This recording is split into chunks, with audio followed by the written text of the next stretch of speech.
Wow, what a week. We've had Hurricane Harvey, began forming, like I think it was announced on August the 24th, and then hit landfall, Category 4 hurricane that downgraded, but just dumped, unheard of amount of water all the way across Mississippi and Louisiana and whatever that nation is that's south of the Red River. What is that?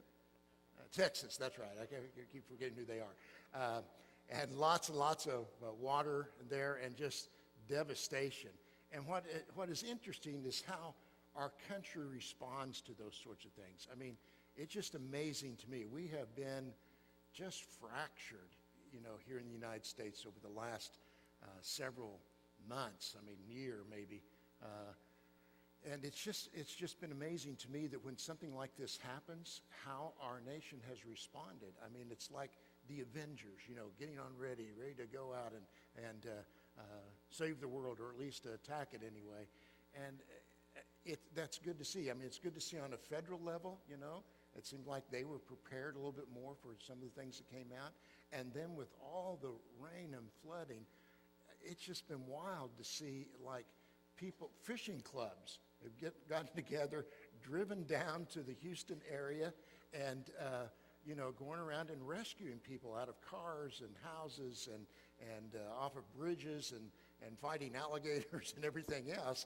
And it's just kind of, we had a group here from Muskogee that took their boats and went down to Houston. And I just want to say thank you to our congregation, because just from a few Facebook posts and some emails, you filled our hallway down here with stuff that we were able to send down this week to help with the relief effort. And I just want to say, hey, thank you very much for that, all right? I appreciate your response to those type of things when it's just like that. And I got to thinking about there's some spiritual lessons. You know me, there's always some spiritual lessons to be learned from that. We generally do well, when we are in the midst of a battle, a big battle in our life, and there's things that are hitting us. I mean, we turn, we look to God, we ask for help, we do our favorite prayer, help! Those sorts of things. We do those type of prayers that send up really fast and say, help me out here, God, and we're good at that.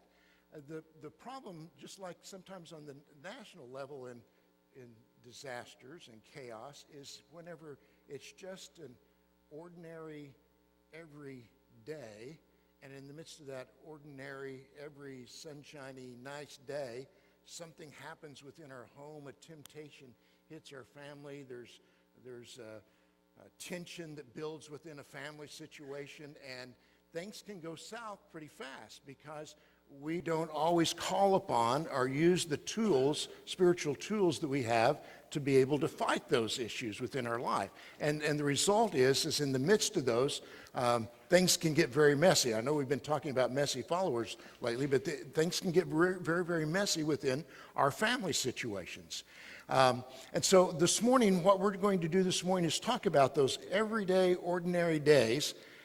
How do I respond? What are some spiritual resources? What are some things tools that I can put into place to help fight off that chaotic situation that seems to be building where I do not respond well and things happen? And so what we're going to do today is we're going to introduce you to a typical Muskogee family. And they're going to encounter some stuff in the start of a kind of an ordinary day, and we want to kind of give you some tools, and there's 3 tools we want to give you. The first one's on the screen in front of you, and that is, I want you to say the word start, all right? Say it with me, start. There's some things that we want you to start your day with that will help you in the midst of that ordinary day. Then when chaos happens, there's another word that we want you to call to your mind and live out through your life, and that's the idea of pause. Say that with me. Pause. So we've got start, pause, and there's some things that we can happen in our life, good things that can happen when we pause. And then the last word that I want you to think of is the word forward, all right? Just that when you've paused, then there's some things that you need to do as you can go forward. And these are just some handles, some tools that we want to give to you. So just like I started this off with football. I'll come back around to it. Just like sometimes when football games go a little long, like when OU's game was 17 hours yesterday because of all the passes and stuff, and it bleeds into the next game.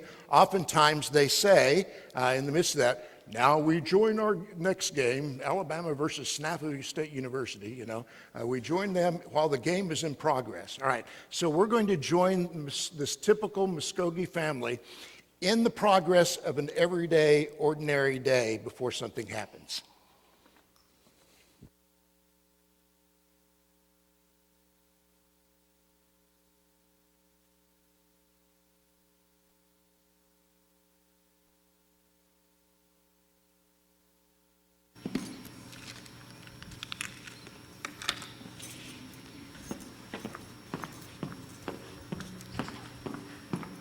Brayden, honey, are you really wearing your cleats inside the house again?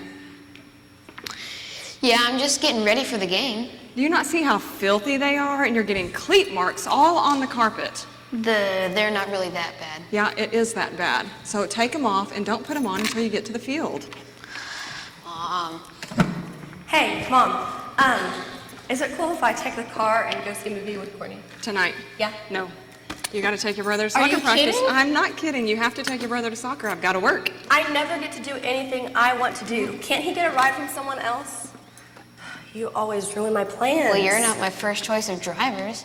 I cannot wait till you can drive. Me neither. Hey, guys, it's enough, okay? How about, I'll finish folding the laundry, and then I'll take Brayden to soccer practice, and then I'll go to work, and then I'll go back and pick Brayden up from soccer practice, and then I'll probably come home and finish laundry and do everything, as always, and you can sit at home with no car at all. I thought my mom would be proud of me for getting ready for soccer practice without her having to tell me. But of course, she has to point out the one thing that I did wrong. She never notices anything good that I do. I guess I'm just a screw-up. I never get to do anything I want to do because I always have to take care of my little brother. He must be the favorite kid. I feel like I'm the one who does everything all the time. Nobody helps me and nobody appreciates me. But what I have to realize is that I have a choice. I can react how I want to, make me feel good in the moment and lash out at my kids in anger, or I can make God proud and I can take this as an opportunity to show them Jesus and react how he would.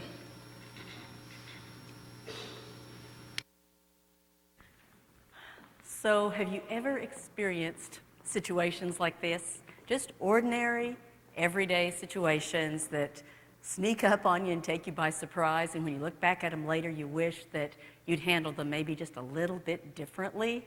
I know, they happen to me all the time.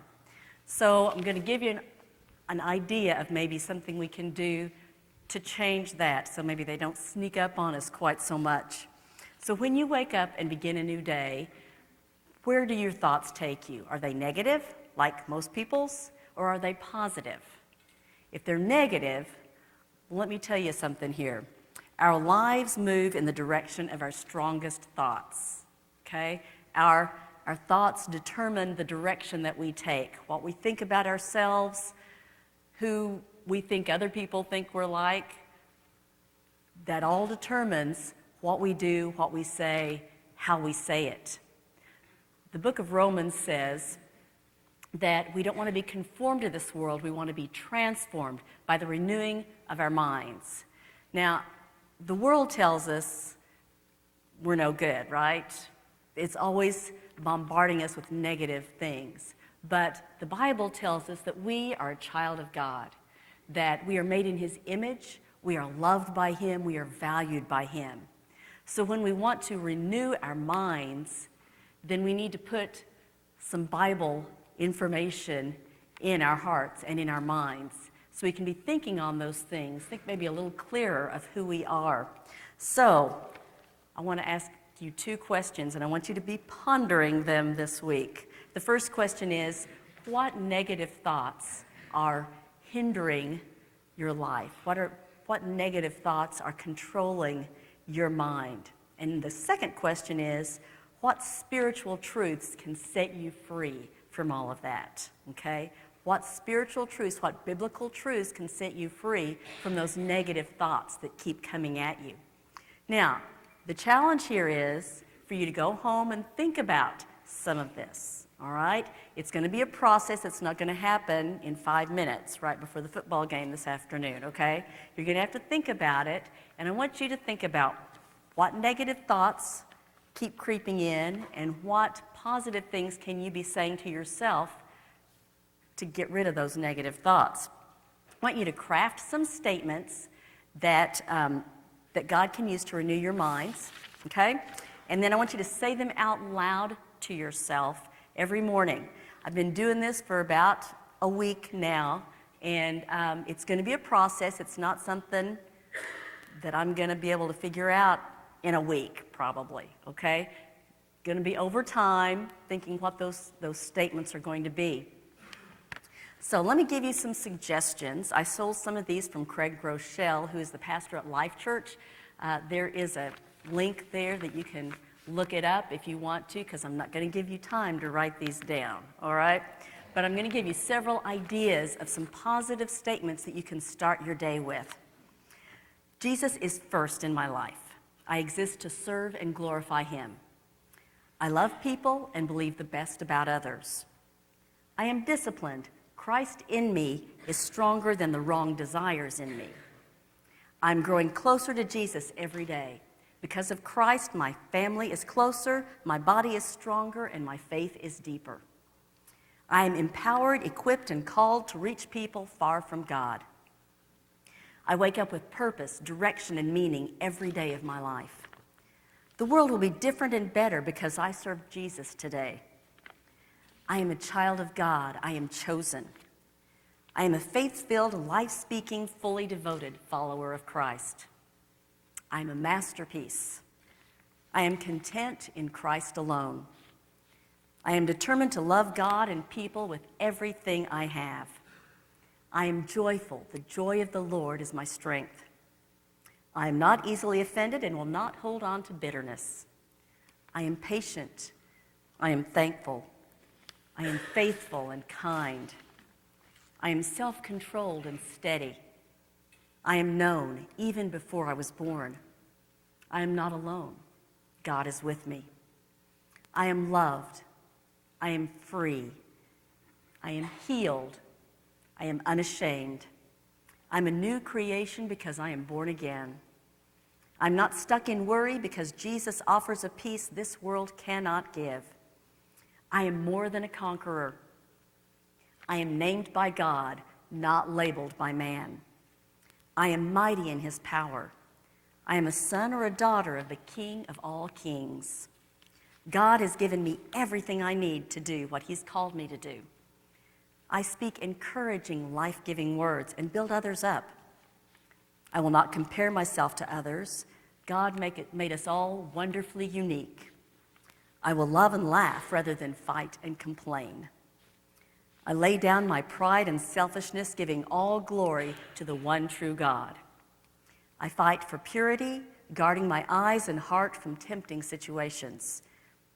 I'm not defined by my failures or my successes.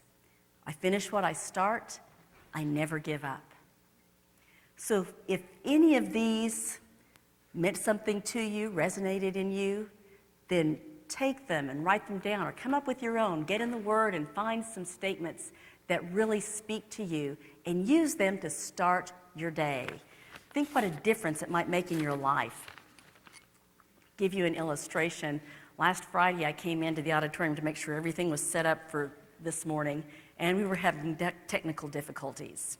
But one of these statements was that God has already empowered me to do everything I need to do what He has called me to do, okay? Well, 45 minutes later, and an online search for a owner's manual finally figured it out, okay? He didn't say it would be easy. He just said He'd empowered me to do what He'd called me to do. If I hadn't thought of that morning, I don't know if I'd have taken all 45 of those minutes to figure it all out, especially not at 4:30 on a Friday afternoon. But everything's working this morning, so God has already empowered me to do everything He had called me to do. And it was good to be reminded of that. Now, I don't know if our family this morning on stage would have responded a little bit differently in their scene if they had started their day a little bit differently. So let's watch and see.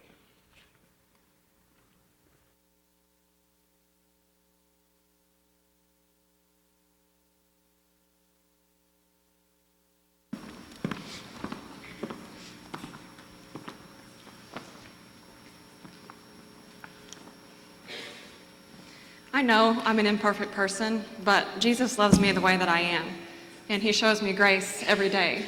I can choose to do the same for my kids. I'm going to not only notice the negative things, but focus on the positive things and make sure that I'm praising the good out loud. God sees me as his child, and I'm valuable to him. I know my mom loves me even when she's nagging me, and today I'm going to listen and pay attention to what she asks of me. Jesus gave up a lot to come to earth for me, and I can give up my wants to help my family.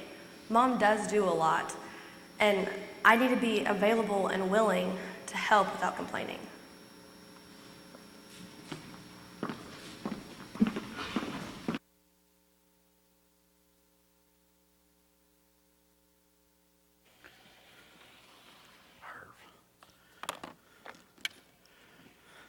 Good morning. You guys doing all right?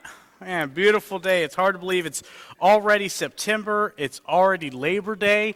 But here we are, here to enjoy with our family service. And we're kind of taking this idea of what does it look like in a regular, normal day walking and following Jesus. I want to start off by talking about what I believe best invention to ever happen. Right, the best invention of all time. You could get online and read about all these different inventions, and people will say things like fire. Real cool, right? Fire is real awesome, an amazing invention. Or how about the wheel, right? Well, where would we be without the wheel? You kind of fast forward a little bit, people think about electricity was pretty sweet, was pretty cool. How about the internet? Imagine life without the internet, but I want to propose something to you, the best invention of all time. I hold right here in my hands, the remote control, right? In my house, we called it the changer, right? I didn't know that that was a weird name for it till I moved out of my house, but we called it the changer. Best invention, hands down, of all time. I'm able to sit back in my comfortable couch. I got this big leather sectional couch that we bought from somebody years ago, and I sit in my spot so much that my indentation is starting to get in on the couch. I'll just share with a little disgusting detail because my wife's not here to shut me up, but I have a bald head in case you have not noticed. I do not have hair that catches my sweat and grease and stuff like that. So on the back of this leather couch, where I put my head is a spot where Jim's head belongs on my couch. And as I lay on my couch and relax on my couch, the good Lord gave us this invention. Being able to turn it up, turn it down, change, do whatever you want to. What a great invention the remote control is. The remote controls. There's a button, though, on this remote that was a game changer in the Landis household. And that right there is right in the middle, the pause button. The pause button changed the game at the Landis household. Before the pause button was introduced with DVR and all this with DirecTV, it was very much a, this is emergency, come, I need your help right now. Hold on. It's almost commercial, right? It's almost commercial. But now, no more. Pause. We have a little dog. This little dog likes to go crazy whenever he sees a cat, or whenever she sees a cat outside, she goes nuts. Pause. Let her outside. Let her go do her thing. We have a 10-month-old baby, and if you have any babies in your household or ever have, you know you don't run the household. Baby runs the household. And as the baby starts to cry and fuss and get crazy or poop his pants, pause, then you're able to walk about life and enjoy it, right? So I wanted to show you my little kind of dinky remote, but my in-laws were coming in town, and here's the kind of remote that they have. Mega Beast remote. When I first went to their house and I saw this remote, I thought it was a gag gift. It is not. It is a full function, full use remote. And they change the channel by it. They pause, they fast forward, whatever it might be. They do everything with this remote. And as I was able to talk this morning, I thought, can you guys bring your remote? And their response was, which one? And I said, the big one. bring the big remote. I need to show my people the big remote, right? But there's a pause button on this remote. It's a game changer. Everything changed when you introduce the pause. The very first rule that I instituted here at Boulevard Christian Church, as I was here as the student minister, it was not some philosophy. It was not some book that I read that I put into practice. It was nothing spiritual at all. The rule that I put into place my very first week here at Boulevard Christian Church was no kicking ball. Do not kick the ball. If there was like somebody back there keeping tally of the things I say the most, it's probably Jesus loves you and stop kicking the ball, right? Those are the two things I say the most. There's a reason why I put this rule into place. Our very first Sunday here at Boulevard, there were a ton of kids back there. It was Easter service, and people wanted to come and kind of meet the new youth minister and his wife. And there's my beautiful bride standing there, shaking hands, getting to know people, and it happened slow motion, with her beautiful long blonde hair, as I saw a green Foursquare ball approach her head. There's nothing I could do in that moment, and as that ball came closer and closer to the back of her head, which I could see happening, she could not. Rocked her head, and her blonde hair goes flying to the side. It was whiplash. It was slow motion, man. It was just like, find out one of the kids just kicked the ball. And so I decided to tell students, pause and think.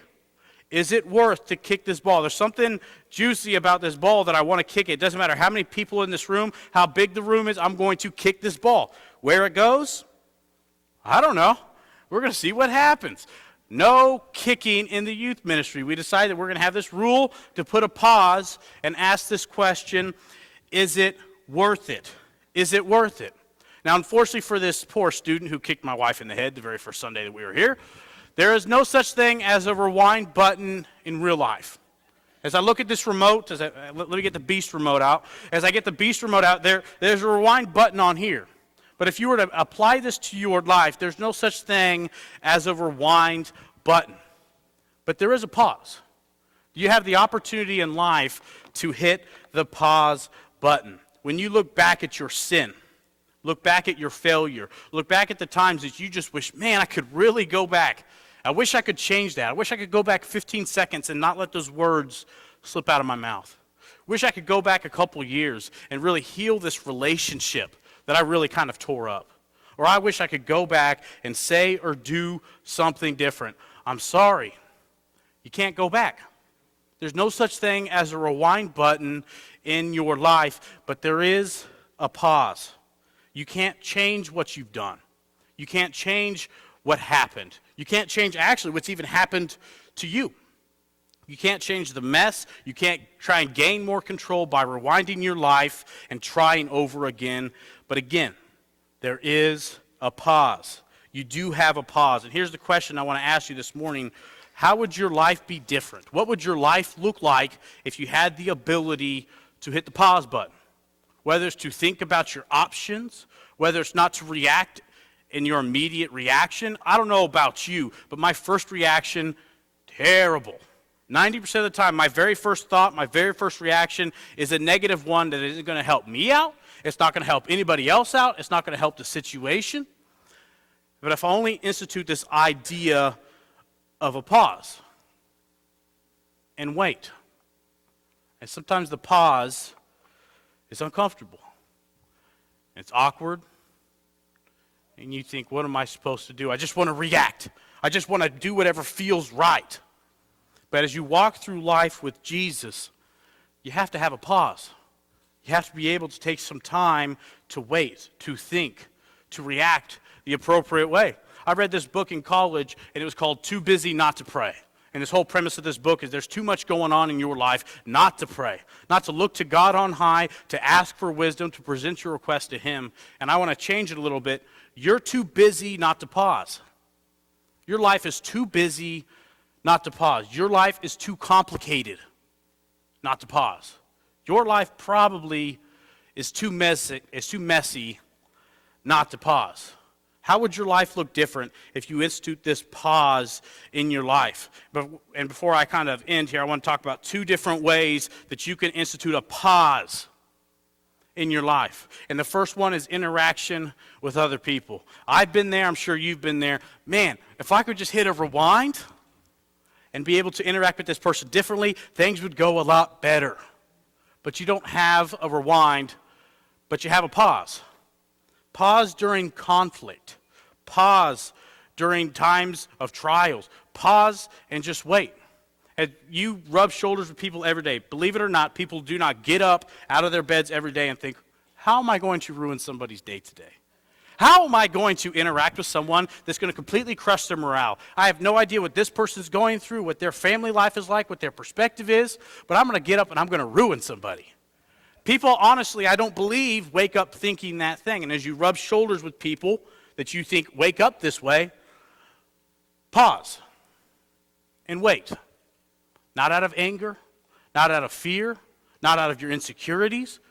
Pause and wait. Here's what I believe is maturity in a Christian person, whether you are in second grade or in the 200th grade. Pause is maturity in the Christian faith, where you take some time to evaluate your own piece in this puzzle. James talked about a while ago, draw this pie chart up here and says, we have to evaluate what part of the pie is mine.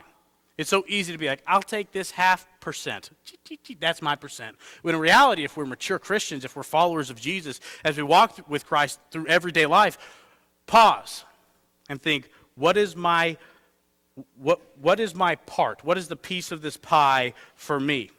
And some Eric's going to talk about it. So then how do I move forward? The second way that I think pause we could institute into our lives is through this idea of sin, trial, and temptation. How would your life look differently? How would your walk with Jesus look differently? How would your family look differently if through times of sin and temptation, like kind of the skits showed up here, you would pause and wait and evaluate?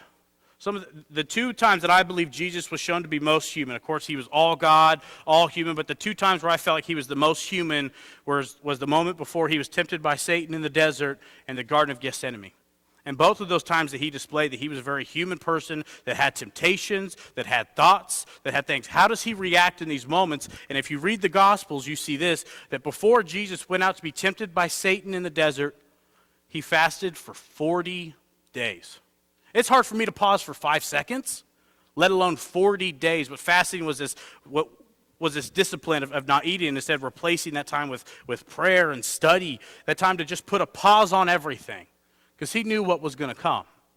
That Satan was going to tempt him with every worldly pleasure that is available. He knew this was coming up. So instead of Jesus just responding out of his emotions, responding out of his anger, responding out of his desires, pause and you wait. Think about the time of Garden of Gethsemane where Jesus is about to be crucified. He's about to be arrested and beaten and tortured and killed. And he knows this. And instead of writing down as many things as he could or deciding with the apostles, I got to teach you everything before I die. I have to do this, this, this. I'm sure that Jesus' list was super busy, but he realized, I'm too busy not to pause. This is too complicated not to pause. This is too important not to pause. So if you read through the Gospels, you see that Jesus went to the garden and he took his friends with him and he separated himself and he prayed and he paused because he knew what was to come. It said that Jesus during this intense moments would sweat tears of blood. That's intense. But instead of just responding, he paused. You have that ability to, whatever situation is coming your way, whatever interaction. Man, if you were a child, the way you interact with your parents, pause and wait. If you're an adult and you're in a work scenario or way you respond with your children, pause and wait. Eric is going to go ahead and come on out here, and he's going to talk about the next step. Once you hit play and able to start the affirmations of your life, hit pause to sit and wait, and finally, you're going to have some time to fast forward and think. So how can we continue to walk with God in our everyday lives? You know, we talked about pressing the play button to start our days, in a positive manner. We talked about hitting the pause button and stepping back and listening. And now we're going to talk about fast forwarding our thinking. And what does that mean? That means you need to consider your consequences in your actions, in your reactions, in your responses. If I react this way, maybe that will happen. But if I react that way, maybe this will happen. In every situation, every conflict, every problem, every argument, every fight, whatever the case may be, you have two options on how to respond. Two options, regardless of how big, small, complex, or simple, two options. You can respond in a manner that is pleasing to God, or you can respond in a manner that is not pleasing to God. That's it. That's it. So in our skit earlier, we had 3 individuals, and there were emotions present. We had hurt, we had frustration, we had anger, and those emotions played a part in the decisions on how they chose to respond. They let their emotions control their responses. Do we do that? Do we have knee-jerk reactions? Do we fly off the handle? Do we take control of our emotions, or do our emotions control us? Personally, I tend to speak before I think. I'm sure some of you might. I won't ask you to raise your hand. But in the heat of the moment, I'll get the thought into my head, and I'll say it. I'll say it. And then it's too late. Now, my wife, she does a better job with this. She's the complete opposite. She will, regardless of the situation, she'll step back, take a breath, cool off, analyze the situation, formulate a response, and then she'll come back and communicate that. Now, she might step back for an hour or 2. She might step back for 3 or 4 days. But she's very good at doing that. And you think after 15 years that some of that would rub off on me, but I still need to work on that. But yes, I'll fly off the handle, and almost every time, I'll think about what I said when I said it, and there's regret. But unfortunately, it's too late. The damage is done. The damage is done. I can't take that back. Like Jim said, you can't rewind. There's no delete button in real life. I didn't forward my thinking. I didn't consider the consequences at the time. Now, Proverbs 29:11 says, "A foolish person lets his anger run wild, but a wise person keeps himself under control." That's easier said than done, right? Now, anger, although it's not a sin, nowhere in the Bible does it say that anger is a sin. But how we respond to anger, how we respond to people who anger us, that's where the problem lies. Take Moses, for example. God commanded Moses, "Speak to that rock, and water will pour from that rock." And in his frustration with the Israelites, he was so angry at their constant whining and complaining and, why did you take us out of Egypt while we're, here in the wilderness? He had reached his breaking point, and his emotions got the best of him. He flew off the handle. Rather than speaking to that rock, he took his staff and he struck the rock. And water poured out of the rock, just like God said it would. God doesn't lie. But the damage had been done. Moses didn't forward his thinking. He didn't consider the consequences. And unfortunately, there was a major consequence. Because Moses, because of him disobeying God, he would not be allowed to enter into the promised land that he had fought so hard to see. We have to consider our consequences. Now, Jesus, we read in the Bible, Matthew 21, where Jesus, he got angry. He went into the temple, and there was a group of people in there who were selling sacrifices to the people coming in to pray. They were mistreating those people, treating them badly. They were cheating them. And so Jesus comes in, and he says, "You have made my house of prayer a den of thieves, a den of robbers." And he was angry, and he overturned the tables. Now, the difference between Jesus' anger and Moses' anger is that Moses reacted based on emotion. He let his emotions overtake him. Jesus' anger was not at the people, it was at sin. Jesus hates sin. Sin angers Jesus. Because Jesus knows what sin will do to us. It will destroy us. It will destroy our relationships with the ones we love. It will destroy our relationship with the Father. Unfortunately, we are more like Moses than we are Jesus. We let our emotions affect our decision-making capabilities, right? So whenever we react like that, are we setting a Christian example? When we fly off the handle, when we have those knee-jerk reactions, are we allowing Christ's light to shine through us so that others can see? And what about this? Are we more concerned with how people view us than how God views us? I listened to a sermon not long ago from a pastor where my parents attend church in South Carolina, and the title of the sermon was, "Are you a man pleaser or are you a God pleaser?" And the title says it all, right? Seems like we're more concerned about what so-and-so thinks about us or says about us on Facebook than what God thinks about us. What about temptation? Not a very popular topic of conversation, right?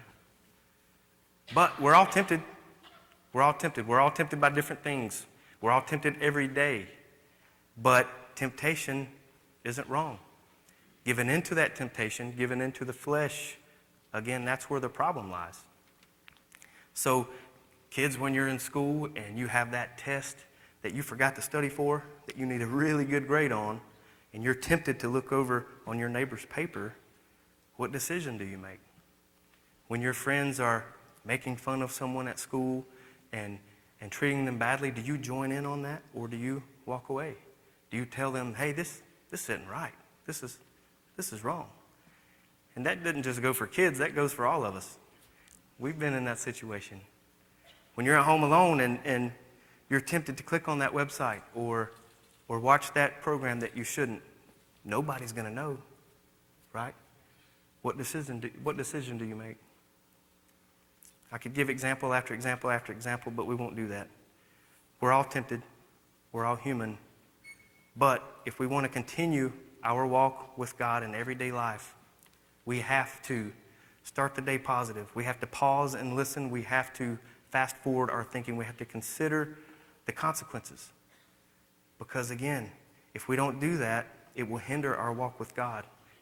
Every situation, we have two options. You can do what's pleasing to God, or you can do what's not pleasing to God.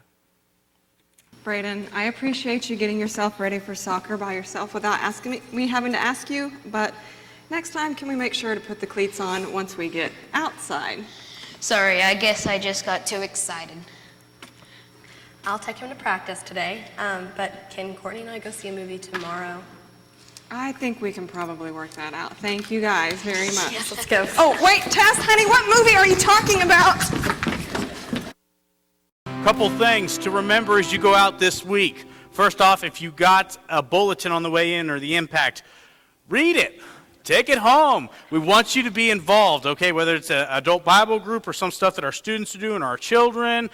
This Wednesday night, we're starting off our Wednesday night programming with worship night here. We really want you to be a part of that. And also, never forget the mega remote. Live your life like a mega remote. Start it off right. Make sure you hit pause when you need to hit pause and do some forward thinking. Do that as you go out this week. God bless.